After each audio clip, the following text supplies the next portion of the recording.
Welcome to this video on energy when objects are rotating.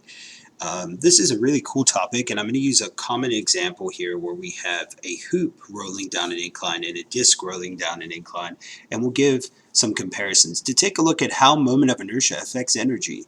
Now here, when we're talking about energy, we're really just talking about kinetic energy, and I'm going to look at translational kinetic energy, which we know and we've used so many times before. But we also have rotational kinetic energy, which we also talked about just very briefly, that m will switch to moment of inertia, or I, and v, linear velocity, will switch to rotational velocity, or omega.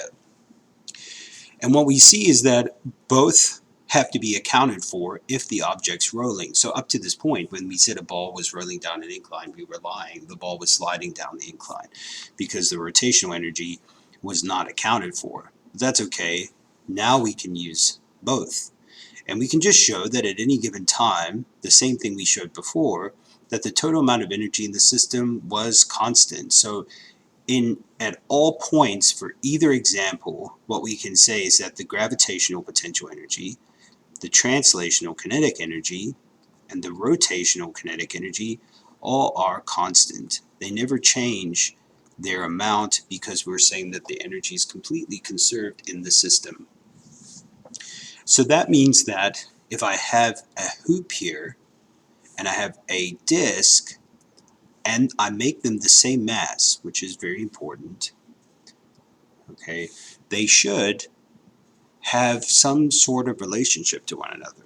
The issue is, of course, that we just showed that I is not going to be the same for both, and we've already established that, and therefore the speeds that they reach at the bottom will not be the same.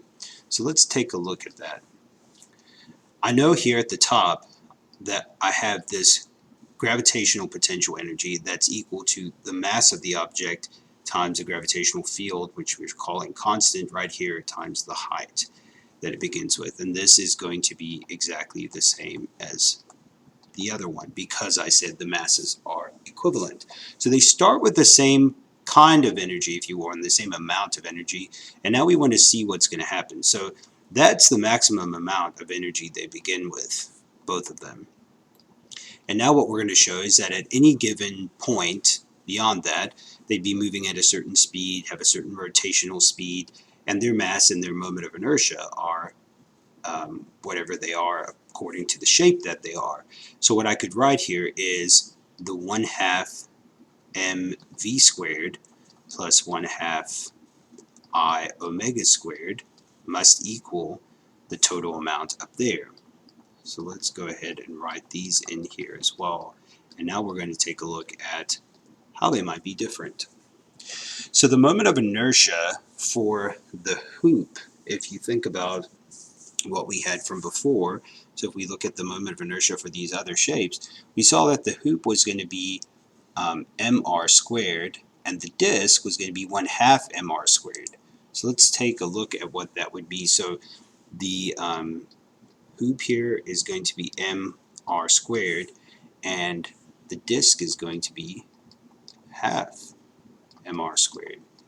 So that means that it takes less energy to rotate the disk than it does to rotate the hoop. Okay, so it's going to take more effort to rotate the hoop. So if this number is bigger, I is larger, this whole term is going to be a larger term than this term is going to be. Okay, so let's say that this is going to be double what this one is, and therefore if you subtract out, so if I say mgh minus 1/2 I omega squared equals 1/2 mv squared, and I do the same thing over here, so this would be a minus, okay, I can start to compare what the speed's going to be at the bottom. Well, if we could go ahead and write in, actually factor in here the moment of inertia. So this, on this side, it's going to be mr squared, and then you'd see that a mass could factor out of every term. You can see here I'm subtracting out a different amount than I am in this case. So let's go ahead and write that one in. This is 1/2 mr squared.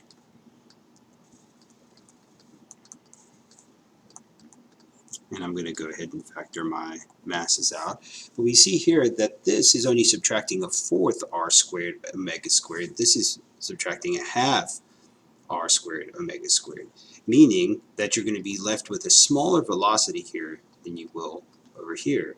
So the speed they reach at the bottom will not be the same because the amount of energy it's taking to rotate the hoop is greater than the amount of energy it's taking to rotate the mass. But you account for it the same way you always would, and so in this example, hopefully that makes sense, and you can even compare maybe a cylinder. If we wanted to do a cylinder here rolling down the hill rather than just a hoop or a disc, you could use the same principles.